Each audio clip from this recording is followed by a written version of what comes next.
যদি আমার মা বোনদের অধিকার সুনিশ্চিত করতে চায়, যদি বাংলার মানুষ তার ভাগ্য পরিবর্তন করতে চায়, যদি বাংলার মানুষ পশ্চিমাদের আধিপত্য থেকে তাদের মানচিত্রকে রক্ষা করতে চায়, বাংলার মানুষ সম্মিলিত হয়ে সবাইকে ঐক্যবদ্ধ হয়ে বাংলার জমিনে ইসলামী খেলাফত কায়েম করতে হবে, নতবা এই বাংলার মানুষ কখনো কখনো পশ্চিমাদের আধিপত্য থেকে মুক্ত হতে পারবে না।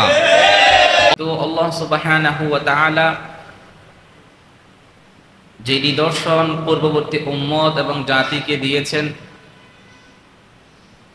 একই নিদর্শন পরবর্তী জাতি পরবর্তী উম্মতে মুহাম্মাদীকেও দিয়ে আসছেন এবং কিয়ামত পর্যন্ত আল্লাহর এই নিদর্শন উম্মতে মুহাম্মাদীর জন্য জারি থাকবে। যদি উম্মতে মুহাম্মাদী এই নিদর্শন থেকে শিক্ষা লাভ করে নিজেকে সংশোধন করে, তাহলে কিয়ামতের দিন সেই হবে সফল মানুষদের কাতারে। আর যদি উম্মতে মুহাম্মাদী যদি এই নিদর্শনের মধ্য দিয়ে সেখান থেকে শিক্ষা লাভ না করে যদি নিজের চরিত্রের এবং নিজের জীবনের পরিবর্তন না ঘটায়, তাহলে সেই ব্যক্তির হাসর ব্যর্থ মানুষের কাতারে হবে।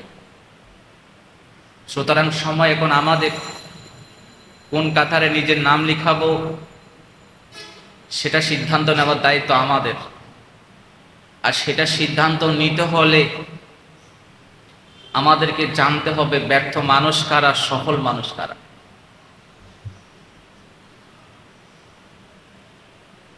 আমরা সব সময় চাই কোরআনের আইন চাই, কোরআনের আইন চাই, ইসলামী শাসন ব্যবস্থা গোটা বিশ্বের মাঝে চালু হোক এমনটা চাই। কিন্তু আমাদের মধ্যে অনেকে জানি না যে পূর্ববর্তী সময়ে ইসলামী খেলাফত যখন কায়েম ছিল, ইসলামী শাসন ব্যবস্থা যখন ছিল, কোরআনে আইন যখন ছিল, সেই সময়ের যে জাতি যে মানুষগুলো ছিল তাদের অধিকার কতটুকু নিরাপদ ছিল সে সম্পর্কে আমাদের তেমন জানা নাই।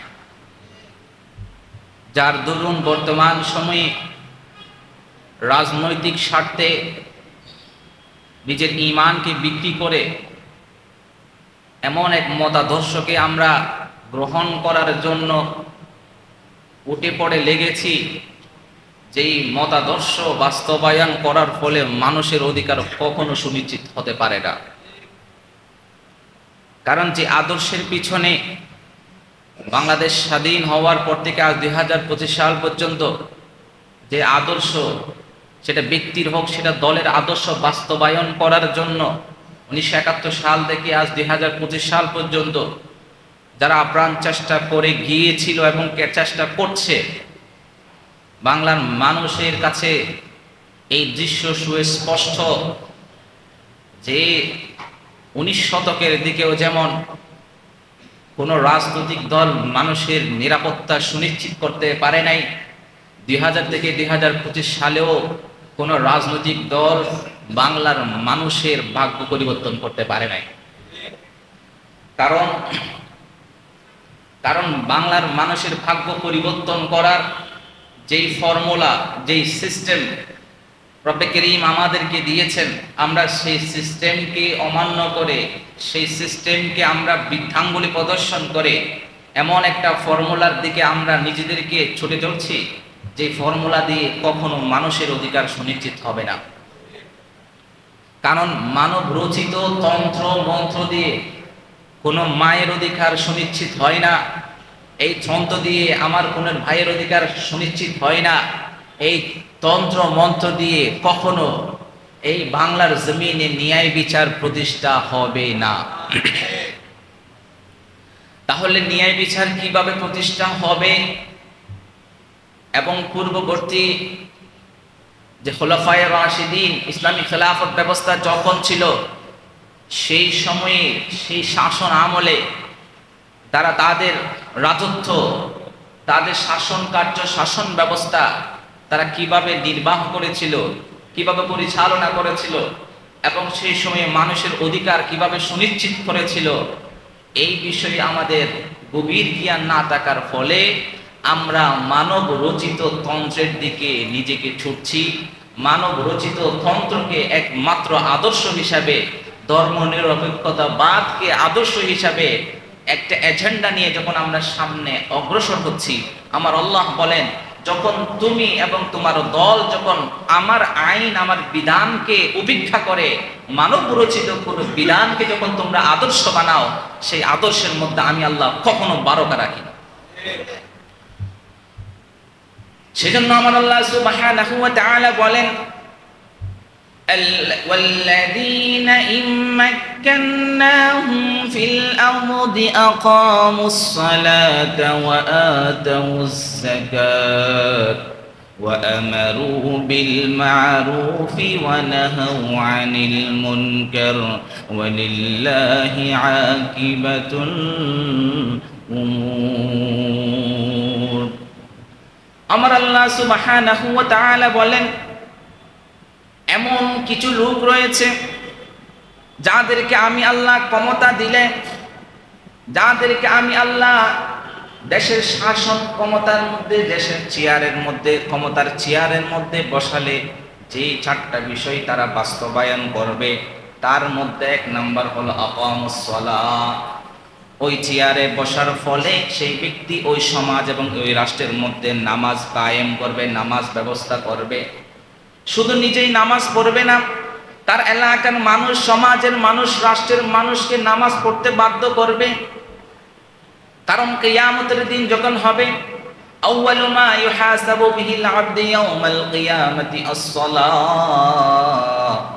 কিয়ামতের দিন যখন উঠানো হবে, আমার আল্লাহ সুবহানাহু ওয়া তাআলা বান্দার যখন হিসাব নিকাশ নিবে, তখন সর্বপ্রথম যেই বিষয়ের হিসাব নিবে সেটা হলো নামাজ। সেজন্য আমার আল্লাহ বলেন যখন আমি কোন দলকে যখন শাসন ক্ষমতা দিই, যখন এই চেয়ারের মধ্যে, মসনদের মধ্যে বসাবো, তখন সে তার সমাজ এবং রাষ্ট্রের মধ্যে নামাজ কায়েম করবে।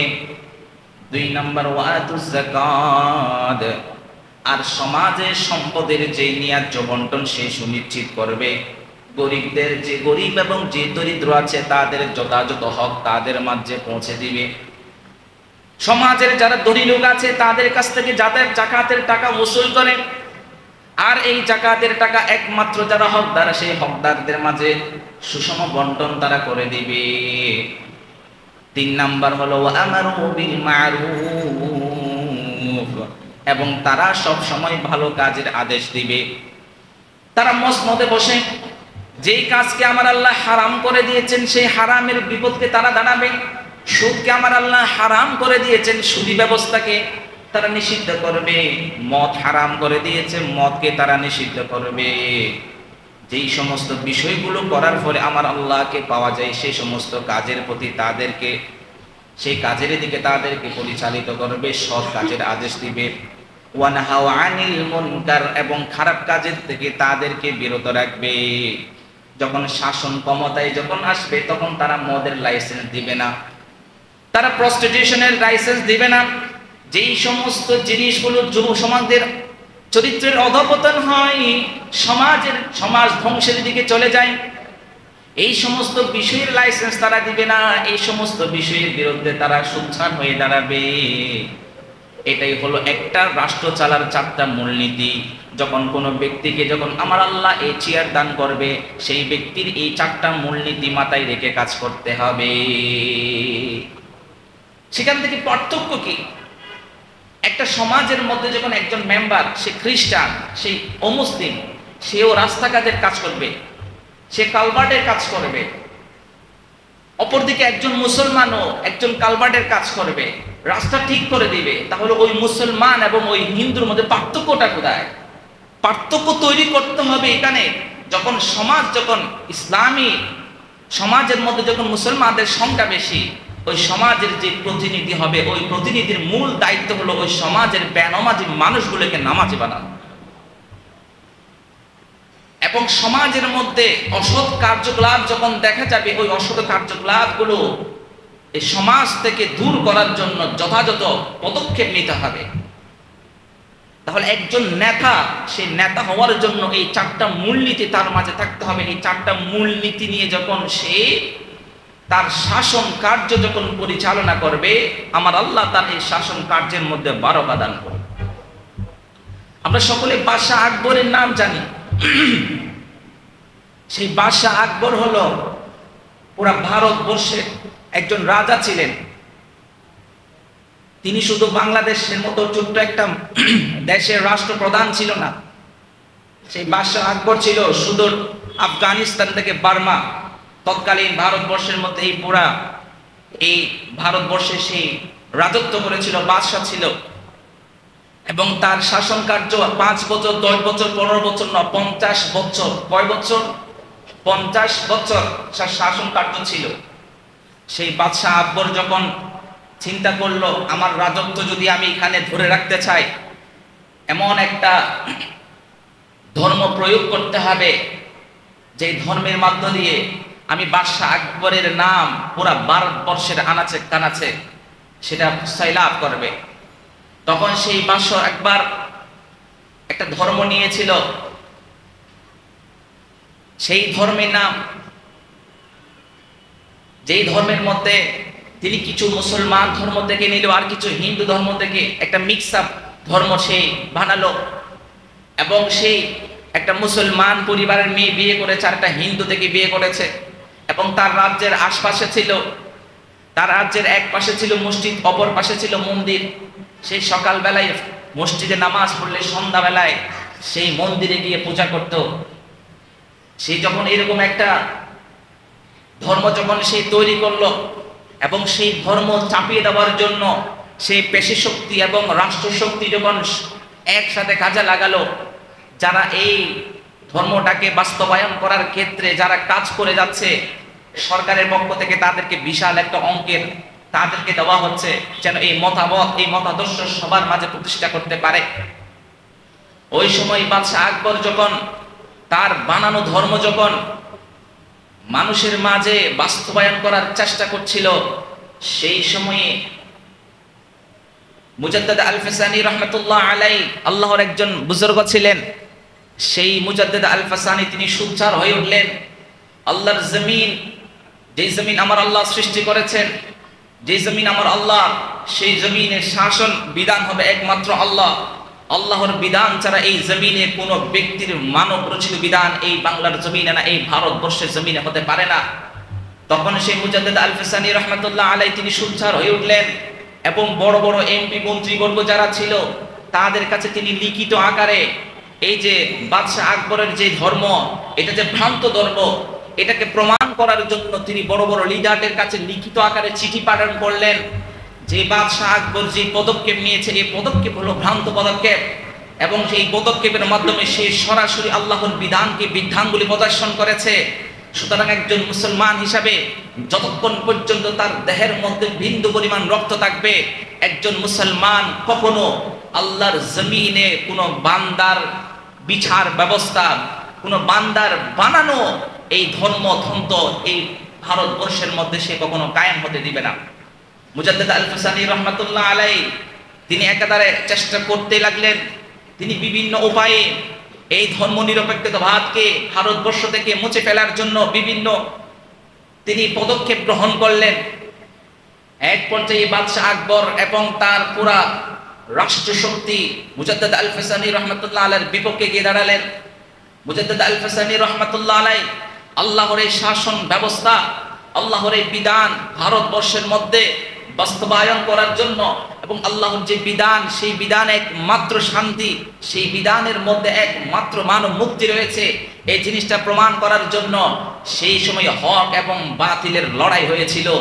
এক পর্যায়ে আমার আল্লাহ সুবহানাহু ওয়া তাআলা সেই বাদশাহ আকবরকে পুরা পৃথিবীর মানচিত্র থেকে তার নাম আস্ত করে নিক্ষেপ করে পৃথিবীর মানচিত্র থেকে তাকে নিশ্চিহ্ন করে দিয়েছেন এবং গোটা বিশ্ববাসীর মন্তরের মধ্যে মুজাদ্দিদ আল-ফাসানি রাহমাতুল্লাহ আলাইহির নামকে সবার ভালোবাসার পাত্র বানিয়ে দিয়েছেন।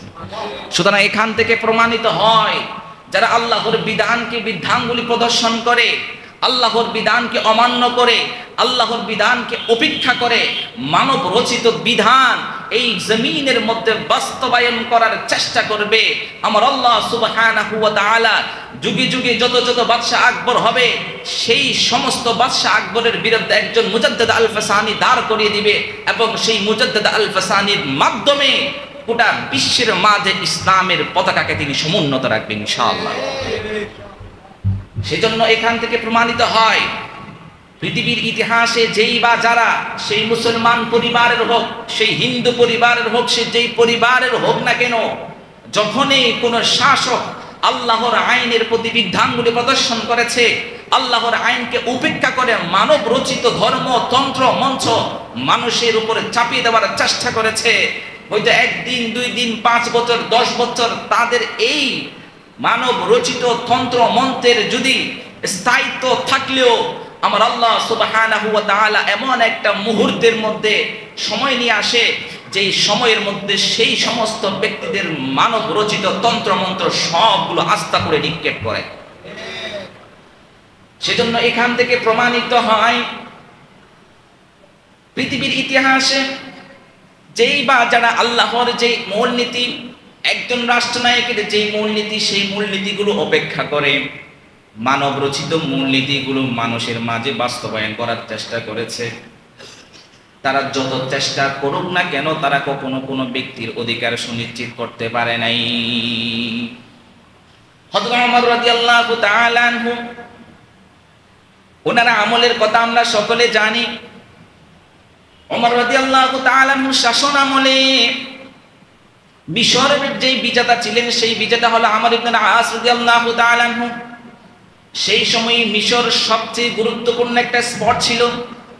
সেই মিশরকে আমর ইবনে আস রাদিয়াল্লাহু তাআলা আনহু বিজয়ী করলেন।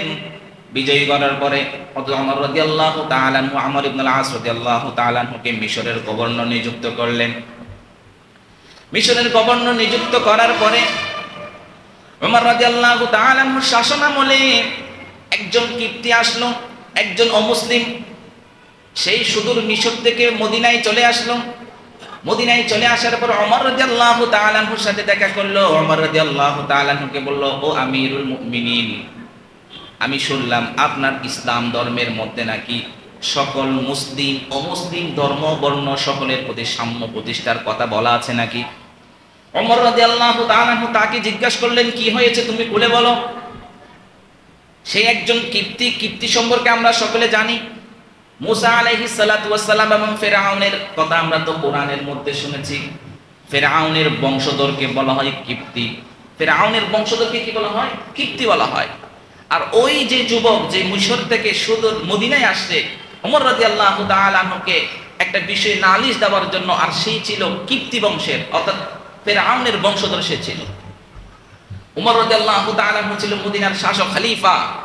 ওমর রাদিয়াল্লাহু তাআলা আনহুর কাছে এসে সেই যুবক নালিশ দায়ের করলো যে, হে আমিরুল মুমিনিন, আমি সুদূর মিশর থেকে এসে আপনার কাছে একটা বিচার নেওয়ার জন্য। আমিরুল মুমিনিন হযরত ওমর রাদিয়াল্লাহু তাআলা আনহু জিজ্ঞাসা করলেন, কি হয়েছে বলো। বলছে সেই মিশরের গভর্নর আমর ইবনে আস রাদিয়াল্লাহু তাআলা আনহুর ছেলে মুহাম্মদ বিন আমর, সেই কিছুদিন আগে একটা দৌড় প্রতিযোগিতা হয়েছে। সেই দৌড় প্রতিযোগিতার মধ্যে আমি একজন প্রতিযোগী ছিলাম।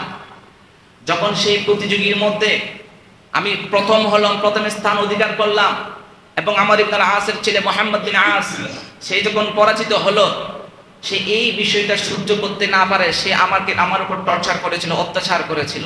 আমি এটার সঠিক বিচার চাই। ওমর রাদিয়াল্লাহু তাআলা আনহুর সাথে সাথে মিশরের গভর্নর আমর ইবনে আস রাদিয়াল্লাহু তাআলা আনহুর কাছে চিঠি প্রেরণ করলেন, ও আমর ইবনে আস, তুমি এবং তোমার ছেলে খুব দ্রুত মদিনার মধ্যে আসো। আমর ইবনে আস রাদিয়াল্লাহু তাআলা আনহু এবং ওমর রাদিয়াল্লাহু তাআলা আমর ইবনে আস রাদিয়াল্লাহু তাআলা আনহুর ছেলে মুহাম্মদ বিন আস রাদিয়াল্লাহু তাআলা আনহু ওমর রাদিয়াল্লাহু তাআলা আনহুর কথা মতো মদিনায় আসলেন। মদিনায় আসার পরে ওনার থেকে জিজ্ঞাসা করলেন, ইয়া আমিরুল মুমিনিন, কি হয়েছে। তখন সেই যুবককে, সেই বালককে তার সামনে উপস্থাপন করা হলো, ও মুহাম্মদ, তোমার কাছ থেকে আমি একটা বিষয় জানতে চাইবো, যেটা সঠিক সেটাই আমাকে বলবে। মুহাম্মদ থেকে জিজ্ঞাসা করেছিল, এই যুবককে তুমি চিনো, এবং এই যুবককে কি তুমি কিছুদিন আগে একটা প্রতিযোগিতার মধ্যে সেই বিজয় লাভ করার কারণে তুমি তাকে প্রহার করেছিলে, অত্যাচার করেছিলে। আমরা সকলে জানি ওমর রাদিয়াল্লাহু তাআলা আনহুর সামনে মিথ্যা বলার মতো সাহস কোনো বাপের বেটার ছিল না। সেই মুহাম্মদ বিন আস রাদিয়াল্লাহু তাআলা আনহু উনি বলেছিলেন যে, ইয়া আমিরুল মুমিনিন, হ্যাঁ আমি তাকে প্রহার করেছিলাম। আমিরুল মুমিনিন হযরত ওমর রাদিয়াল্লাহু তাআলা আনহুর হাতে যে চাবুক ছিল, সেই চাবুকটা সেই কীর্তি যুবকের হাতে দিয়ে বলল, তোমাকে যেভাবে সে প্রহার করেছে তুমি ঠিক সেভাবে প্রহার করো। কারণ আল্লাহ সুবহানাহু ওয়া তাআলা বললেন, ওয়াকাদাবনা আলাইহিম ফিহা আন্নান নাফসা বিন নাফস ওয়াল আইনা বিল আইন ওয়াল আনফা বিল আনফ ওয়াল উযনা বিল উযনি ওয়াস সিন্না বিস সিন্নি ওয়াল জুরুহা কিসাস। এখানে আল্লাহ সুবহানাহু ওয়া তাআলার একমাত্র শরীয়তের বিধান হলো, ইসলামী শরীয়তের বিধান হলো, কেউ যদি কাউকে আঘাত করে আঘাতের বদলে আঘাত, কেউ যদি কারো নাক কেটে ফেলে তাহলে সেটার পরিবর্তে নাক, কানে যদি আঘাত করে কানের পরিবর্তে কান, যদি কেউ কাউকে হত্যা করে হত্যার বদলে হত্যা, এটাই হলো কোরআনের আইন। ওমর রাদিয়াল্লাহু তাআলা আনহু বলল, ও যুবক, এই চাবুক তুমি হাতে নাও, তোমাকে সেই যেভাবে প্রহার করেছে তুমি ঠিক তাকে সেভাবে প্রহার করো। সেই পর্যাপ্ত বিচার করার পরে ওমর রাদিয়াল্লাহু তাআলা আনহু একটা বক্তৃতা দিলেন, একটা ভাষণ দিলেন। সেই ভাষণের বিষয়টা এমন ছিল, হে আমর ইবনে আস, শুনে রাখো, আজকের পর থেকে শুনে রাখো, যদি কোনো ছেলে তার বাপের যেই ক্ষমতা সেই ক্ষমতার অপব্যবহার করে, যদি কোনো সংখ্যালঘু বা কোনো দুর্বল ব্যক্তির গায়ে যদি হাত তোলে বা তার অধিকার যদি হনন করে, পরবর্তী যদি এই বিষয়ে যদি কোনো নালিশ আসে, শুধু তোমার ছেলে না, বরং এই চাবুকের বেতের আঘাত সেই ছেলের বাপের পিঠের উপর। তাহলে ওমর রাদিয়াল্লাহু তাআলা আনহুর এই শাসন কার্য থেকে তিনি কি স্পষ্ট করেছিলেন?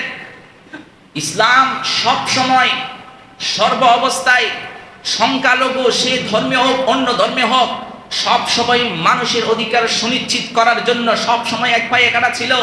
ওমর রাদিয়াল্লাহু তাআলা আনহু একজন আমিরুল মুমিনিন, একজন ব্যক্তি, সে ফেরাউনের বংশধর হয়েও সে ইসলামের মধ্যে যে অন্য ধর্মের মানুষের অধিকার সুনিশ্চিতের বিষয়ে কথা আছে সেই বিষয়েও তিনি সেই মুহূর্তে সুনিশ্চিত করেছিলেন।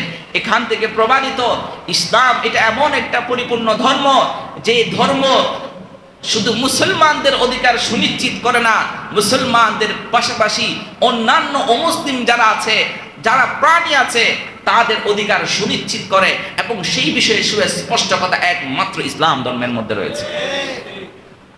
সেজন্য আমরা সকলে সর্ব অবস্থায় অবগত আছি, সেই সময়ের শাসন ব্যবস্থা এমন ছিল, যেই সময়ের শাসন ব্যবস্থার মধ্যে একজন ভাই তার ভাইকে আঘাত করবে তো দূরের কথা, সেই সময়ে বাঘ আর হরিণ একসাথে এক কূপ থেকে তারা পানি পান করত।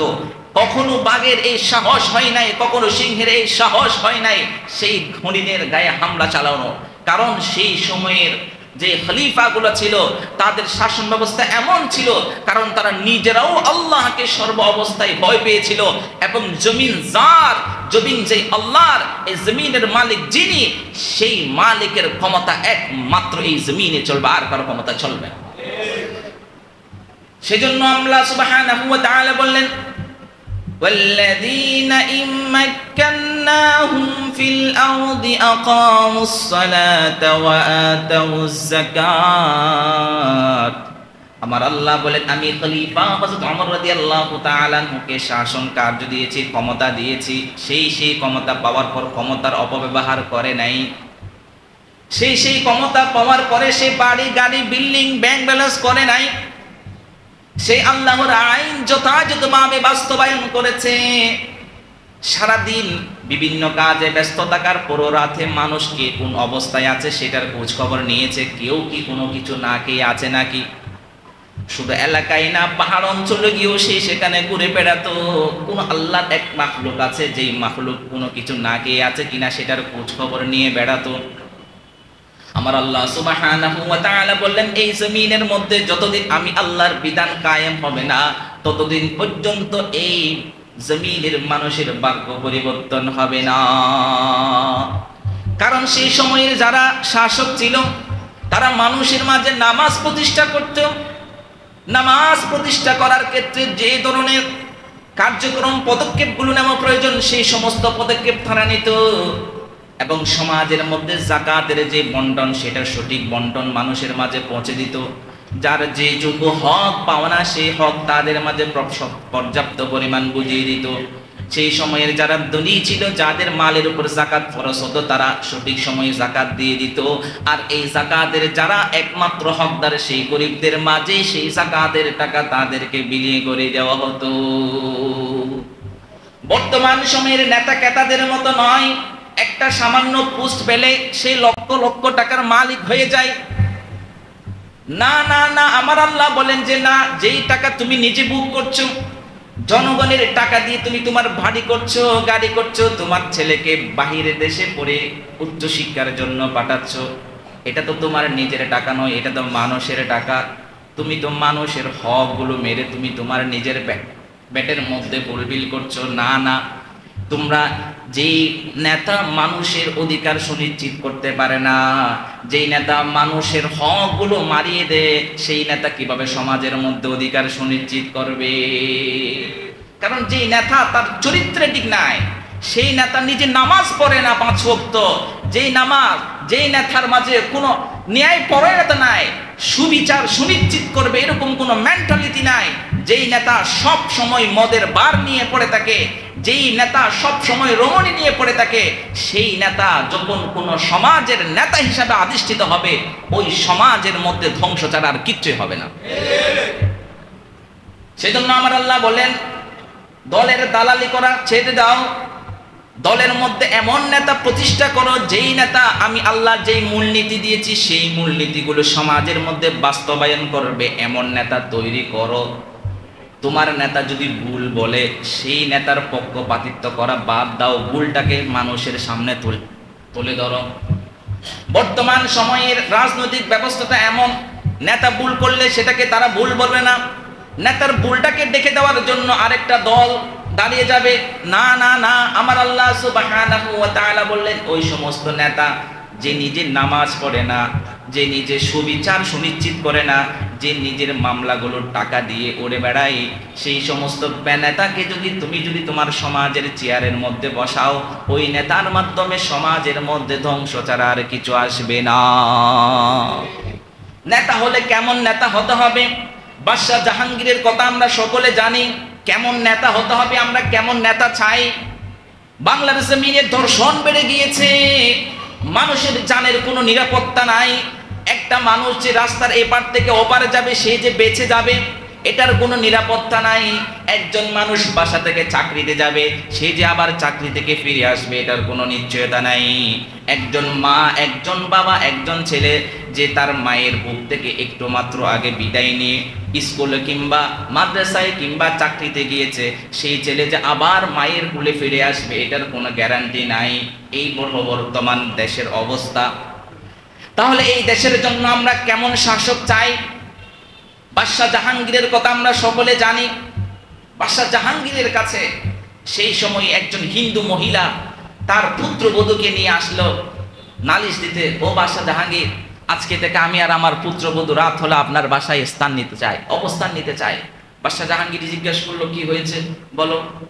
বলেছে, প্রতিদিন রাত যখন হয়, এক দুশ্চরিত্র লোক সেই প্রতিদিন রাতে এসে আমার পুত্রবধূ, আমার বৌমাকে সে শ্লীলতাহানি করে, তার সাথে বিভিন্ন ধরনের খারাপ কার্য করার চেষ্টা করে।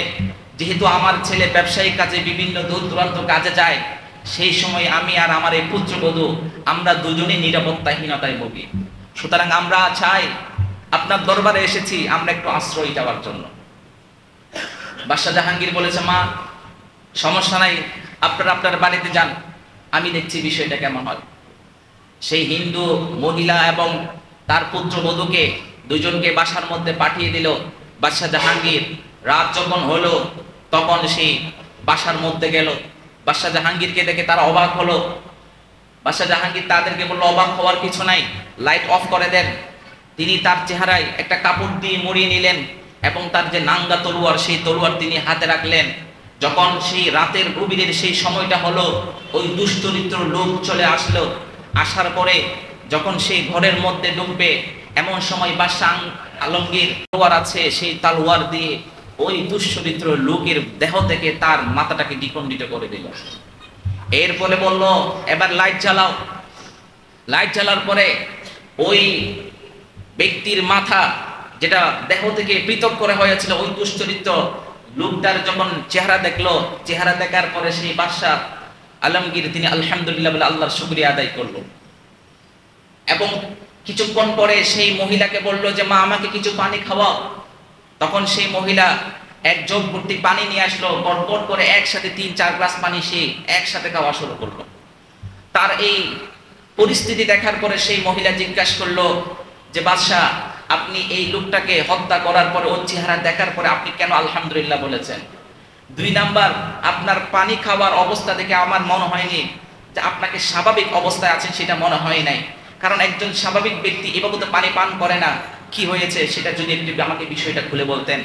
বাদশা আলমগীর সেই মহিলাকে বলল, ও মহিলা আপনি শুনে রাখেন, আমি তো ভয় পেয়েছিলাম বাদশা আলমগীরের শাসন আমলে এমন কোন বাপের বেটা আছে যে বাদশা আলমগীর শাসনকাল থাকার সময়ে আমার এলাকার কোনো মহিলার গায়ে হাত দিবে এমন কোন পুরুষের এই জমিনে জন্ম হয়েছে।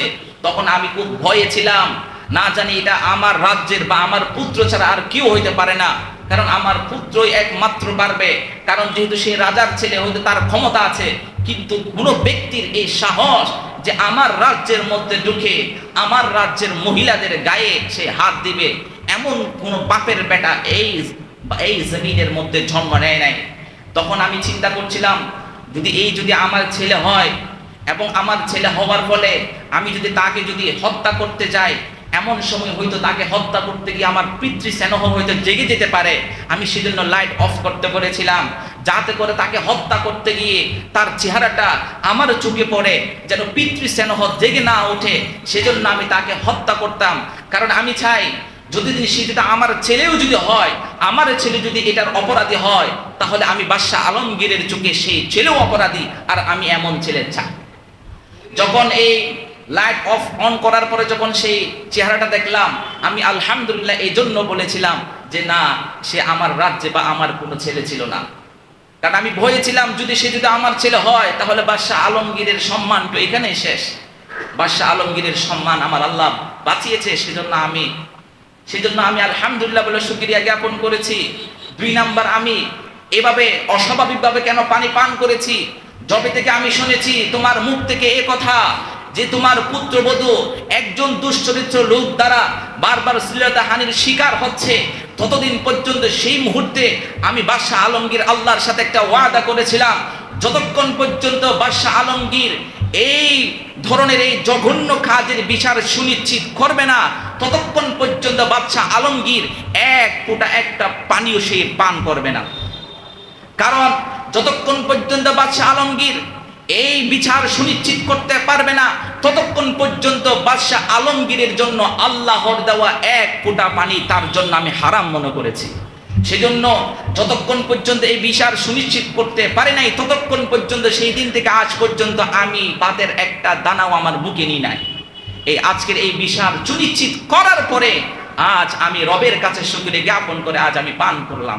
এখান থেকে প্রমাণিত হয়, যদি সমাজের মধ্যে যদি এমন শাসক থাকে, যেই শাসকের অন্তরে এক আল্লাহর ভয় থাকবে, এমন যদি আল্লাহ বিরু শাসক যদি বাংলার প্রত্যেকটা জেলায় থাকে, তাহলে বাংলার জমিনে যত ধর্ষক আছে, এই সমস্ত ধর্ষকগুলো বাংলার আনাচে কানাচে তাকার তারা কোনো জায়গা খুঁজে পাবে না। সুতরাং বাংলার মানুষে, বাংলার জমিনে যেই সুবিচার আছে, সেই সুবিচার যদি সুনিশ্চিত করতে হয়, তাহলে বাংলার প্রত্যেকটা অঞ্চলে অঞ্চলে এমন এক শাসক নেতা সুনিশ্চিত করতে হবে, তৈরি করতে হবে, যেই সমস্ত শাসকগুলো নিজেরাও আল্লাহ বিরু এবং তারাও সব সময় মানুষের অধিকার সুনিশ্চিত করার ক্ষেত্রে সব সময় আল্লাহকে ভয় করবে। সেজন্য আমরা দলের দালালি ছেড়ে আল্লাহর কাছে দোয়া করি, আল্লাহ আপনি আমাদেরকে এমন শাসক দেন যেই শাসকের কাছে আমার বোনরা নিরাপদ থাকবে। আয় আল্লাহ আপনি আমাদেরকে এমন শাসক দেন যেই শাসকরা আমার ভাইদের অধিকার সুনিশ্চিত করতে পারবে। আজ যেই গণতন্ত্র নিয়ে আমরা দৌড়াদৌড়ি করছি, যেই গণতন্ত্রের পিছনে আমরা নিজের শ্রম, নিজের ঈমান সবকিছু বিক্রি করে দিয়েছি, 1971 সাল থেকে আজকে 2025 সাল পর্যন্ত ইতিহাস দেখেন, দিনের পর দিন আমার মায়ের বুক খালি হয়েছে, আমার অসংখ্য বোন বিধবা হয়েছে, আমার অসংখ্য ছেলে মেয়েরা সন্তান হারা হয়েছে। কিন্তু বাংলার কোনো মানুষ, বাংলার কোনো শাসক এই সময় এসেও 2025 সাল পর্যন্ত কোন সুবিচার তারা সুনিশ্চিত করতে পারে নাই। সেজন্য আল্লাহ সুবহানাহু ওয়া তাআলা একজন শাসকের যে মূলনীতিগুলো দিয়েছে, যখন কোনো ব্যক্তি যখন এই চেয়ারে বসবে, এই চেয়ারে বসার পর যে মূলনীতি, সেই মূলনীতি যদি সে যথাযথভাবে যদি নিজের মাঝে ধারণ করে, ওই শাসকদের মাধ্যমে ইনশাআল্লাহ এই গোটা বিশ্বের মাঝে ইসলামী খেলাফত কায়েম হবে ইনশাআল্লাহ। আমরা সকলে জানি ওমর ইবনে আব্দুল আজিজের কথা, আমরা সকলে জানি ওমর ইবনে আব্দুল আজিজ যেমন তেমন লোক ছিলেন না।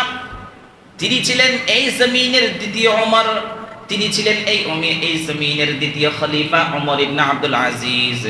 ওমর ইবনে আব্দুল আজিজ রাহমাতুল্লাহ আলাইহি তিনি যখন শাসন কার্য যখন তিনি গ্রহণ করলেন, এই চেয়ারের মসনদে যখন তিনি করলেন, এই চেয়ারে মসনদে বসার পূর্বে তার একজন প্রিয় ছিল, যার নাম ছিল রেজা বিন হায়া, এবং তিনি যাকে বিবাহ করেছেন তার স্ত্রীর নাম ছিল ফাতেমা। এই ফাতেমা হলো এমন এক বংশধর, এমন এক মেয়ে, এমন এক মহিলা, সেই খলিফা ওমর ইবনে আব্দুল আজিজ রাহমাতুল্লাহ আলাইহি থেকে কিয়ামত পর্যন্ত এরকম ফাতেমার দ্বিতীয় আর কোনো জন্ম নিবে না। কারণ সেই ফাতেমার বাবাও ছিল একজন শাসক, চার ভাইও ছিল শাসক, দাদাও ছিল শাসক, স্বামীও ছিল শাসক, যার পুরা বংশের সমস্ত মানুষগুলো শাসক ছিল। এই শাসক বংশের সেই ফাতেমা তিনি বিবাহ করেছেন ওমর ইবনে আব্দুল আজিজ রাহমাতুল্লাহ আলাইহিকে। ওমর ইবনে আব্দুল আজিজ রাহমাতুল্লাহ আলাইহির চাচাও ছিল, ওমর ইবনে আব্দুল আজিজ রাহমাতুল্লাহ আলাইহির শ্বশুরও ছিল একজন শাসক। ওমর ইবনে আব্দুল আজিজ শাসন কার্য গ্রহণ করার পরে রেজা বিন হায়াকে সে বলল যে আব্দুল মালিক বিন মারওয়ান যেই 21 বছর শাসন করেছিল, তার ছেলে ওয়ালিদ বিন মারওয়ান যে 10 বছর শাসন করেছিল, এবং তার ছেলে সুলাইমান বিন মারওয়ান সেও 1.5 বছর শাসন করেছিল। এই তিনজন যখন মারা গিয়েছে, এই তিনজন কবর দাফন করার জন্য আমি ওমর ইবনে আব্দুল আজিজ কবরের মধ্যে নেমেছিলাম। যখন আব্দুল মালিক বিন মারওয়ান সে কেমন ছিল, আব্দুল মালিক বিন মারওয়ান কেমন ছিল, তিনি যখন শাসন কার্য ছিল, তিনি যখন শাসক ছিল, 5 ওয়াক্ত নামাজ তো কখনো কাজা হতো না। তিনি প্রতিদিন তাহাজ্জুদের নামাজের মধ্যে 10 পারা করে কোরআন তেলাওয়াত করত। ওনার ছেলে সুলাইমান বিন মারওয়ান, সেই সুলাইমান বিন মারওয়ানের জীবনে কখনো নামাজ কাজা হয় নাই। কিন্তু ওমর ইবনে আব্দুল আজিজ রাহমাতুল্লাহ আলাইহি বলেন, আমি যখন এদের মৃত্যুর পর এদেরকে দাফন কাফনের ব্যবস্থা করার জন্য যখন কবরে নামলাম, কবরে নামার পরে যখন তাদের চেহারা যখন খুলে দেখলাম, দেখি যে সাথে সাথে তাদের চেহারা কিবলা থেকে ফিরে গিয়েছে, তাদের চেহারা কালো হয়ে গিয়েছে। প্রশ্ন জাগতে পারে, যারা কখনো 5 ওয়াক্ত নামাজ কাজা হয় নাই, তাহাজ্জুদের নামাজ পড়তো, আরেকজন তাহাজ্জুদের নামাজ মধ্যে প্রতিদিন 10 পারা করে কোরআন তেলাওয়াত করত, মৃত্যুর পর তাদের এমন করুণ পরিণতি হলো কেন? তাদের চেহারা কিবলা থেকে ফিরে গেল কেন? তাদের সুন্দর চেহারাগুলো কালো বর্ণে লাল হলো কেন, কালো বর্ণ হয়ে গেল কেন? ওমর ইবনে আব্দুল আজিজ রাহমাতুল্লাহ আলাইহি বলেছেন, ওরা যখন শাসনবার ক্ষমতা যখন গ্রহণ করেছিল, তারা দুনিয়ার রাজত্ব টিকে রাখার জন্য আল্লাহর সেই বিধানকে তারা বৃদ্ধাঙ্গুলি প্রদর্শন করেছিল। শুধু বৃদ্ধাঙ্গুলি প্রদর্শন করে নাই, তারা মানুষের উপর জুলুম করেছে, আত্মীয় স্বজনের সাথে সম্পর্ক বিচ্ছিন্ন করেছে, গরিব অসহায়দের সম্পদগুলো তারা মেরে খেয়েছে, এবং যারা সংখ্যালঘু অসহায় দুর্বল মানুষের উপর তারা অত্যাচার করেছে। আমার আল্লাহ সুবহানাহু ওয়া তাআলা এই অত্যাচার সহ্য করতে না পেরে তাদের যে নামাজ, সেই নামাজগুলো তাদের মুখের দিকে ছুঁড়ে মেরেছে, তাদের হজগুলো তাদের মুখের মধ্যে ছুঁড়ে মেরেছে, তাদের যাকাতগুলো তাদের মুখের মধ্যে ছুঁড়ে মেরেছে। এখান থেকে প্রমাণিত হয়, আজীবন আপনি সব সময় ঘুষের লেনদেন করেছেন, সুদের লেনদেন করেছেন, মানুষের উপর অত্যাচার করেছেন। বুড়া যখন হয়েছেন 2-3 বার হজ করলে মনে করবেন আপনার হজ কবুল হয়ে গিয়েছে, আপনি হাজি হয়ে গিয়েছেন। না, আপনি 5 ওয়াক্ত নামাজ পড়েন, আপনি সব সময় সাদকা দেন, আপনি সব সময় যদি ভালো কাজের মধ্যে ব্যস্ত থাকেন, কিন্তু আপনি যে কৃতকর্ম করেছেন, মানুষের সাথে বেঈমানি করেছেন, ঘুষের লেনদেন করেছেন, সুদ খেয়েছেন, গাঁজার লেনদেন করেছেন, মাদক ব্যবসা করেছেন। এমন অসাধু উপায়ে কাজ করার পরে যদি মুহূর্তের মধ্যে ভালো হওয়ার চেষ্টা করেন, আমার আল্লাহ আপনার যেই হজ, যেই উমরা, যেই যাকাত সবগুলো আপনার মুখের দিকে ছুঁড়ে মারবে। সুতরাং আমার আল্লাহ সব সময় বলেন যে কখনো এই জমিনের মধ্যে জালেম হইও না, জালেম হইও না। এই জমিনের একটা বৈশিষ্ট্য, যারা মজলুম হয় একটা সময় গিয়ে আবার তারা জালেম হয়ে যায়। জালেম হয়ে না, যুলমু যুলুমাতুন ইয়াউমাল কিয়ামাহ। এই জুলুম, এই জালেম, এই অত্যাচারগুলো কিয়ামতের দিন সুস্পষ্টভাবে দাঁড় হবে। জমিনের মধ্যে যদি সেই সমস্ত ব্যক্তিদের বিচার না হলো, আখিরাতের মধ্যে সেটার অবশ্যই অবশ্যই বিচার হবে। আমর ইবনে আল-আস রাদিয়াল্লাহু মুহাম্মদ হযরত ওমর ইবনে আব্দুল আজিজ রাহমাতুল্লাহ আলাইহি বলেন, এই তিনজন ব্যক্তিকে যখন আমি নিজে খবর দিয়েছিলাম, তাদের চেহারা যখন খুলে দেখেছিলাম, চলে দেখার পরে তাদের চেহারা সেই কিবলা থেকে ফিরে গিয়েছে এবং তাদের চেহারাগুলো কালো বর্ণ রূপ ধারণ করেছে। তার একমাত্র কারণ হলো তারা যখন শাসক ছিল, তারা অত্যাচারী শাসক ছিল। আর ওমর ইবনে আব্দুল আজিজ এরপরে বলল, ওরে জাবিন হায়া, শোনো শোনো, আমি যখন মৃত্যুবরণ করব, আমার মৃত্যুর পরে তুমি যখন আমাকে কাফন দাফন দিবে, তখন আমার চেহারাটা খুলে দেখবা। কারণ ওমর ইবনে আব্দুল আজিজ রাহমাতুল্লাহ আলাইহি মাত্র 2 বছর শাসন কার্য ছিল।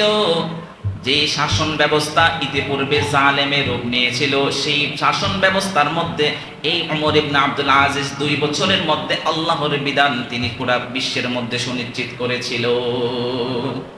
শুধু সেইটুকু নয়, ওমর ইবনে আব্দুল আজিজ রাহমাতুল্লাহ আলাইহি যিনি একজন শাসক হওয়ার পূর্বে তার যেই ব্যবসা বাণিজ্য ছিল, সেই ব্যবসা বাণিজ্যগুলো বহন করার জন্য 60টা উটের প্রয়োজন ছিল। কয়টা? 60টা উটের প্রয়োজন ছিল। আর তিনি যখন শাসক হয়ে গেলেন, 60টা উট তো দূরের কথা, ওনার ঘরে খাওয়ার মতো আর কোনো খাবার দিল না। বাদশা ওমর ইবনে আব্দুল আজিজ রাহমাতুল্লাহ আলাইহি তিনি যখন খেলাফতের দায়িত্বে যখন ছিলেন, মসনদের মধ্যে যখন আসীন ছিলেন, বিবি ফাতেমা এসে বলল, কিছুদিন পর তো ঈদ হবে, কিছুদিন পর তো ঈদ হবে, বাচ্চারা তো ঈদের জামা খুঁজছে। খলিফা ওমর ইবনে আব্দুল আজিজ রাহমাতুল্লাহ আলাইহি বললেন, ও আমার বিবি, আমার হাতে তো কোনো টাকা নাই। যেই ব্যক্তির সম্পদের মালগুলো বহন করার জন্য শাসক হওয়ার পূর্বে 60টা উটের প্রয়োজন ছিল, সেই ব্যক্তি যখন শাসক হয়ে গেল তখন ফকির হয়ে গেল। তার সন্তানদেরকে কাপড় কিনে দেওয়ার মতো কোনো টাকা তার কাছে নাই। বিবিকে বলল, বিবি, আমার হাতে তো কোনো টাকা নাই, আমি আমার সন্তানদেরকে ঈদের কাপড় কিভাবে কিনে দেব? বিবি পরামর্শ দিল, তাহলে একটা কাজ করো, তুমি যেহেতু শাসক, বাইতুল মাল থেকে আগামী 1 মাসের অগ্রিম ভাতা তুমি নিয়ে নাও। ওমর ইবনে আব্দুল আজিজ বলল, তাহলে ঠিক আছে, সুন্দর একটা পরামর্শ। বাইতুল মালের যিনি দায়িত্ব আছেন, সেই দায়িত্বকৃত ব্যক্তির কাছে গিয়ে বলল, আমাকে আগামী 1 মাসের বেতনটা অগ্রিম দেওয়া হোক। ওই বাইতুল মালের যিনি দায়িত্ব আছেন, তিনি সাথে সাথে একটা সাদা কাগজ আর একটা কলম চড়ে দিলেন। এরপরে বললেন, ও বাদশা, আপনাকে আমার আগামী 1 মাসের টাকা দিতে আমার কোনো আপত্তি নাই, কিন্তু একটা শর্তে আপনাকে টাকা দিব। যদি আপনি আগামী 1 মাস বেঁচে থাকবেন, কিংবা আপনাকে আগামী 1 মাস পর্যন্ত যে আপনি শাসক থাকবেন, এটার যদি আপনি গ্যারান্টি দিতে পারেন, তাহলে আমি আপনাকে আগামী 1 মাসের অগ্রিম ভাতা দিব। এই কথা বলার পর ওমর ইবনে আব্দুল আজিজ রাহমাতুল্লাহ আলাইহি কান্না করতে করতে তিনি বাসার দিকে ফিরে আসলেন। স্ত্রীকে বললেন, ও ফাতেমা, এই সমস্যা, আমার হাতে কোনো টাকা নাই, আমার হাতে কোনো টাকা নাই, বাচ্চাদেরকে বলে দাও, তার বাবা ব্যর্থ, তাদেরকে ঈদের জামা কাপড় কিনে দিতে পারবে না। ঈদের দিন যখন আসলো, সবাই দেখতে আসলো, দেখা করতে আসলো। তিনি তার সন্তানরা যখন আসলো, তার সন্তানদেরকে তিনি বুকে জড়ায় নিয়ে বলল, ও আমার সন্তান, তোমার বাবা একজন শাসক হওয়ার পরও তোমাদেরকে আজকে ঈদের জামা দিতে পারে নাই, আমি তোমাদের ব্যর্থ বাবা। তার বড় ছেলে বড় করে উচ্চ করায় বড় আসলো, ও বাবা, আজকের এই দিনে আমরা গর্ববোধ করছি আমরা তোমার সন্তান হয়ে, কারণ আমার বাবা তো মানুষের হক মেরে দেয় নাই, আমার বাবা তো চাইলে মানুষের হকগুলো মেরে দিয়ে আমাদেরকে আরাম আয়েশে রাখতে পারতো, আমার বাবা তো মানুষের হক মেরে দেয় নাই। এই কথা শোনার পর ওমর ইবনে আব্দুল আজিজ তার ছেলেকে বকে নিল। ওমর ইবনে আব্দুল আজিজ রাহমাতুল্লাহ আলাইহি যখন বাসার ভিতরে ঢুকলেন, তার মেয়ে যেগুলো ছিল, মেয়ের মুখের মধ্যে এরকম কাপড় ছিল। কথা বলছে কিন্তু মেয়েগুলো কোনো উত্তর দিচ্ছে না। জিজ্ঞাসা করলো, মা তোমাদের কি হয়েছে, তোমরা কেন উত্তর দিচ্ছ না? খাদেমা এসে জিজ্ঞাসা করলো, খাদেমা এসে বললো, ইয়া আমিরুল মুমিনিন, বাসার মধ্যে কোনো ভালো কোনো রান্না হয় নাই, আপনার মেয়েরা আজ কাঁচা পেঁয়াজ দিয়ে রুটি খেয়েছে, আর কাঁচা পেঁয়াজের গন্ধটা আপনি সহ্য করতে পারেন না, সেই জন্য কোনো কথার উত্তর দিচ্ছে না। আর বাবা আমর ইবনে আব্দুল আজিজ মেয়েদেরকে বুকে জড়িয়ে নিয়ে বললেন, ও মা, আমি তো চাইলে পারতাম তোদেরকে, তোর বাবাও রাজা, রাজার হালতে তোদেরকে রাখতে, কিন্তু আমি তো পারবো না মানুষের সম্পদগুলো মেরে দিতে, কারণ কাল কিয়ামতের দিন আমার রবের সামনে আমাকে দাঁড়াতে হবে। আমি যদি মানুষের সম্পদগুলো, অধিকারগুলো যদি হনন করি, তাহলে আমার অবশ্যই অবশ্যই ঠিকানা জাহান্নামে হবে। আর তোর বাবা তো কখনো জাহান্নামের সেই আগুন সহ্য করতে পারবে না। শুধু এতটুকু নয়, আমর ইবনে আব্দুল আজিজ রাহমাতুল্লাহ আলাইহি সব সময় একটা কাপড় পরিধান করত। শালা আসলো তথা ফাতেমার বোন, ফাতেমার ভাই আসলো, দুলাভাইকে বলো সব সময় একটা কাপড় কেন পরিতে করে। তিনি একজন শাসক, দূর দূরান্ত থেকে মানুষ তার সাথে দেখা করতে আসে, সে শুধু একটা জামা পরে থাকে, সেই জামাটা ময়লা হয়ে গিয়েছে, দেখতে কেমন জানি লাগে, একটু দুলাভাইয়ের জামাটা পরিবর্তন করে দিও। বোন বললো ঠিক আছে, সমস্যা নাই। শালা চলে গেল। পরে আবার আরেকদিন আসলো, দেখলো ওই সেম জামা, পরে দেখলো ওই সেম জামা, এই সেম জামা টাকার পরে শালা আবার জিজ্ঞেস করলো, বোন তোকে তো বলেছিলাম দুলাভাইয়ের এই জামাটা পরিবর্তন করে দিস। তখন বোন কান্না সুরে বলেছিল, ও ভাই শোন শোন, তোর দুলাভাইয়ের কাছে এই এক জোড়া জামা ছাড়া আর কোনো জামা নাই।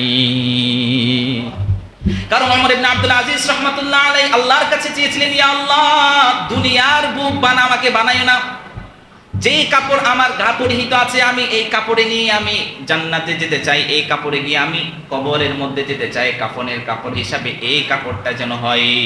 কাফনের কাপড়ের জন্য 10টা টাকা যেন আমার জন্য বাইতুল মাল থেকে খরচ করা না হয়, কারণ ওই বাইতুল মালের টাকাগুলো হলো জনগণের টাকা।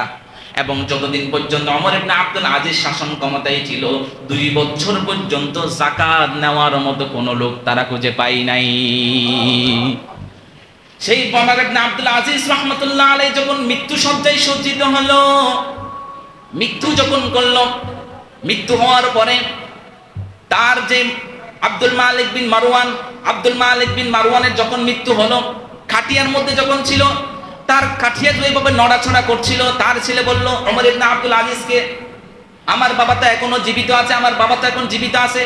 ওমর ইবনে আব্দুল আজিজ বলল, না না, তোমার বাবা জীবিত নাই, বরং কবরের আযাব এখন থেকে শুরু হয়ে গিয়েছে, জলদি তোমার বাবাকে দাফন করে দাও। ওই বিষয়টা তাদের মাথায় ছিল, তারা সেই বইয়ে ওমর ইবনে আব্দুল আজিজের কাফন দাফনের দ্রুত ব্যবস্থা করার চেষ্টা করছে, না জানে কোন সময় কবরের আযাব শুরু হয়ে যায়। কারণ তারা তো ওমর ইবনে আব্দুল আজিজের সাথে রবের কি সম্পর্কে সে সম্পর্কে তো তারা জানে না। যখন তারা দ্রুত এই কাজ করছিল, তখন আসমান থেকে একটা কাগজের টুকরা এসে হযরত ওমর ইবনে আব্দুল আজিজ রাহমাতুল্লাহ আলাইহির এই কাফনের উপর পড়লো। অদৃশ্যভাবে সেই কাপড়ের মধ্যে লেখা ছিল, বিসমিল্লাহির রহমানির রহিম, বারাআতুম মিনাল্লাহ লিউমর ইবনে আব্দুল আজিজ মিনান নার। দুনিয়ায় থাকতে আমি আল্লাহ ওমর ইবনে আব্দুল আজিজকে জাহান্নাম থেকে মুক্তি দিয়ে জান্নাতের টিকিট দিয়ে দিলাম।